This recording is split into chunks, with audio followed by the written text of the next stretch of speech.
अस्सलाम वालेकुम। Golden 120 vlog में आपको खुश आमदीद कहते हैं। एक माँ का जवान मेहनत कश बेटा जब इस दुनिया फानी से कूच कर जाए तो माँ के दिल पे क्या गुजरती होगी। जी हाँ दोस्तों, एक ऐसी वीडियो, एक ऐसी दास्तान आपको सुनाने जा रहा हूँ। जो लोग डंकी लगाते हैं और रास्ते में पकड़े जाते हैं या फिर उनकी दुनिया की वो आखिरी शाम बन जाती है तो उनके वालिदैन के ऊपर क्या गुजरती है। ये वाकया काफ़ी पुराना है, लेकिन मुझे लगता है कि मुझे दोबारा इस पर वीडियो बनानी चाहिए, क्योंकि जो लोग ख्वाहिश रखते हैं डंकी लगाने की वो बाज आ जाएं, वो ऐसा ना करें, क्योंकि वो तो चले जाते हैं इस दुनिया फानी से, लेकिन जो पीछे रह जाते हैं उन पर क्या असर छोड़ जाते हैं। इस सब की तफसील आपको सैफुल्लाह की माँ की लफ्ज़ ब लफ्ज़ आपसे शेयर करते हैं कि वो क्या कहती है।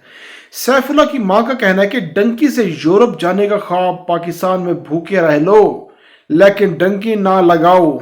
मैं अपना बेटा गुनवा चुकी हूँ। उसकी तफसील कुछ यूँ बताती है कि उसके बड़े बेटे का नाम सैफुल्लाह था, दिहाड़ी करता था, मजदूरी करता था, बड़े होने के नाते घर वालों का बहुत ज़्यादा एहसास करता था। कहता था कि मैं बाहर जाऊंगा, बहुत ज़्यादा मेहनत करूंगा, बहुत ज़्यादा कमाऊंगा, घर के हालात अच्छे हो जाएंगे, बेहतर हो जाएंगे, उसके बाद बहनों की शादी करूंगा। कुछ वक्त फ़ोन आता रहा, फिर उनका फ़ोन आना बंद हो गया। इटली में कश्ती हादसे में उनकी ज़िंदगी की आखिरी शाम होगी। गैर कानूनी तारकिन वतन में शामिल पाकिस्तानी शहरी सैफुल्लाह की वालदा कहती हैं कि बड़ा बेटा कहता था कि अम्मी हमारे हालात बेहतर हो जाएंगे, अच्छा कमाऊंगा, बहनों को पढ़ाएंगे, फिर उनकी शादी करेंगे, मैं अगले मुल्क जाऊंगा, मेहनत करूंगा, फिर हमारा घर का निज़ाम अच्छा हो जाएगा। मजीद उनकी वालदा का कहना है कि जाने से पहले सैफुल्लाह यहाँ पर दिहाड़ी पर मजदूरी करता था। जो पैसा, जो उजरत मिलती थी वो सारा घर लाता था, तंग किसी को नहीं करता था। पहले भी गया था, 25 दिन के बाद वो पकड़ा गया था, फिर वापस घर आ गया। फिर उसने बहुत ज़्यादा कोशिश की, उसका वीज़ा नहीं लगा और उनके दोस्तों का वीज़ा लग गया। तो कहता था अब वीज़ा नहीं लगाना, फ़ोन आया है, कहता है कि डंकी अच्छी जा रही है, 10 दिन में पहुंच जाएंगे।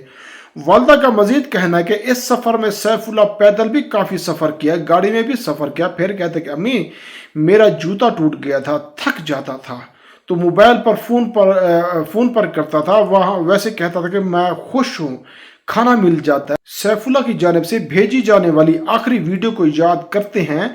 वो कहती है कि फिर एक जगह से वीडियो भेजी जहाँ जंगल में उसके पास टमाटर और हरी मिर्च पड़ी थी। कहता है कि अम्मी कुछ नहीं है, बस 2 उंगलियां दिखाई, उसके चौथे दिन फ़ोन आ गया। सैफुल्लाह को याद करते हैं, ये बार बार रोती थी। उनका कहना था कि अम्मी घबराना नहीं है, आपकी मजबूरी ख़त्म हो जाएगी, आपका इलाज करवाएंगे, आप ठीक हो जाएंगी।